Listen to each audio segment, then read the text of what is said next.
Something strange happens when truth begins to threaten profit. It doesn't always look like a debate. It looks like chaos, anger, and voices shouting over one another. What would you do if your beliefs, your culture, and your income were all suddenly challenged at once? Would you stand firm, or would you fight back? There was once a city so devoted to its goddess that when the message of Christ entered, it didn't just spark curiosity, it ignited a riot. Ephesus was not just any city. It was wealthy, influential, and deeply religious, but not in the way of the gospel. At the heart of its identity stood the great temple of Artemis, one of the wonders of the ancient world. People came from everywhere to worship, to trade, and to be part of something grand. The city thrived because of this devotion. But then something began to change. A man named Paul came preaching, not just words, but a message that carried power. He spoke of Jesus Christ, not as one God among many, but as the one true Lord. And people listened. Lives were transformed. Hearts were turned away from idols and toward truth. At first, this might have seemed harmless. Just another philosophy, another voice in a crowded spiritual marketplace. But this message was different. It demanded change. It called people to abandon idols, to reject false gods, and to live in a new way. And that is when the tension began to rise. Because when people stopped buying idols, someone started losing money. There was a man named Demetrius, a silversmith by trade. He made small shrines of Artemis, intricate pieces that people would buy as symbols of devotion. For him, this was not just business. It was identity, stability, and pride. But now, fewer people were buying. So Demetrius gathered the craftsmen, the men whose livelihoods depended on the worship of Artemis. He spoke not just to their wallets, but to their fears.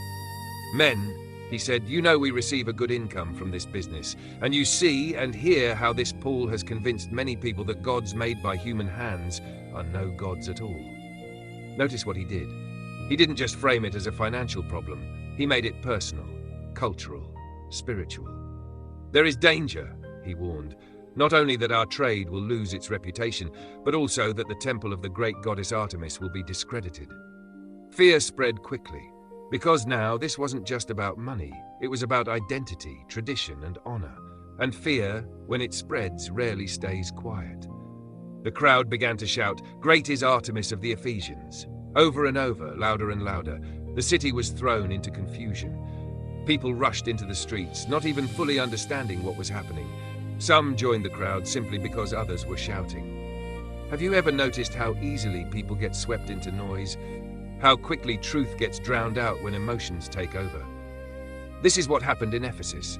The crowd surged into the theater, dragging along two of Paul's companions.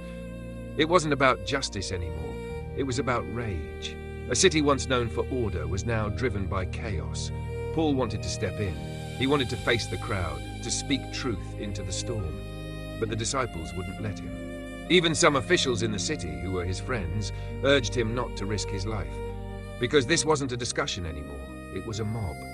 Inside the theater, confusion reigned.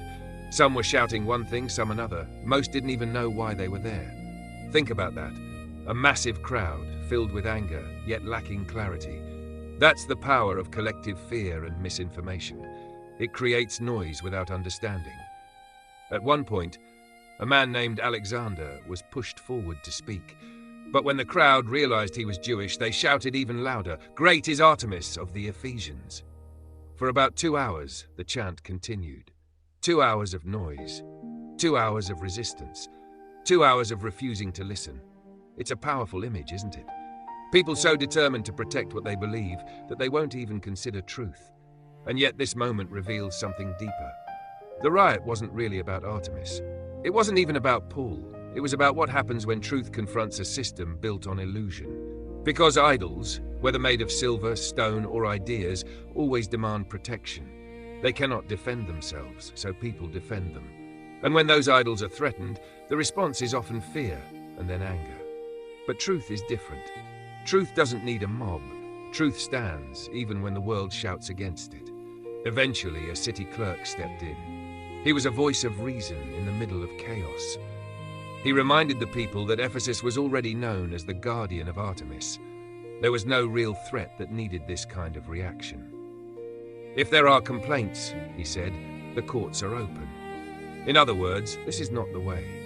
He warned them that they were in danger of being charged with rioting, that their actions could bring consequences far greater than the issue they were trying to protect.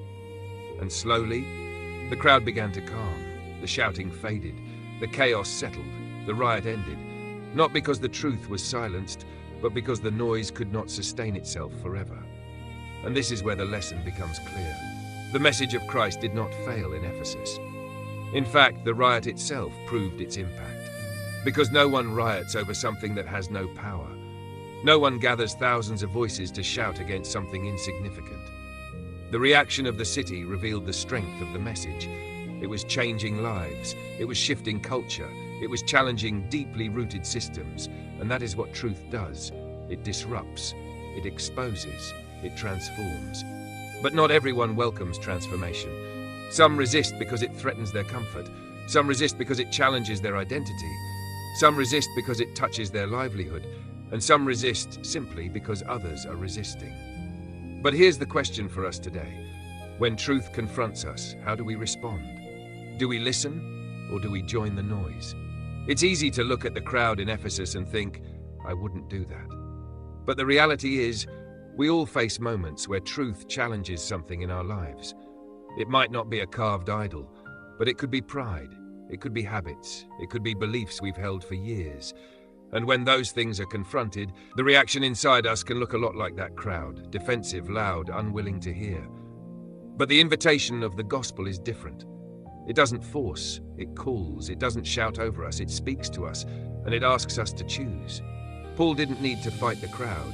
He didn't need to argue with every voice, because the work had already begun in hearts, in homes, in lives, quietly transformed. And that's how real change happens. Not through noise, but through truth received. The story of Ephesus reminds us that following Christ is not always comfortable. It can create tension, it can challenge systems, it can even lead to opposition. But it also reminds us that truth is worth it. Because beyond the noise, beyond the resistance, beyond the chaos, there is freedom. Freedom from false things, freedom from empty systems, freedom to know what is real. And that is something no crowd can take away. So today, take a moment to reflect. Is there something in your life that truth is trying to confront? Is there an idol, something you rely on, something you protect, that might be standing in the way? And if so, are you willing to listen? Because the difference between the crowd and the transformed is not intelligence, not strength, not status. It's openness. The willingness to hear truth, even when it's uncomfortable. The willingness to change, even when it's hard. The willingness to let go, so something greater can take its place. The riot in Ephesus eventually faded into history, but the message of Christ continued to spread. Because truth doesn't end with resistance. It moves forward, quietly, powerfully, unstoppably. Thank you for watching this video. If this message spoke to you, take a moment to like, follow the channel, and share this video with someone who might need to hear it today.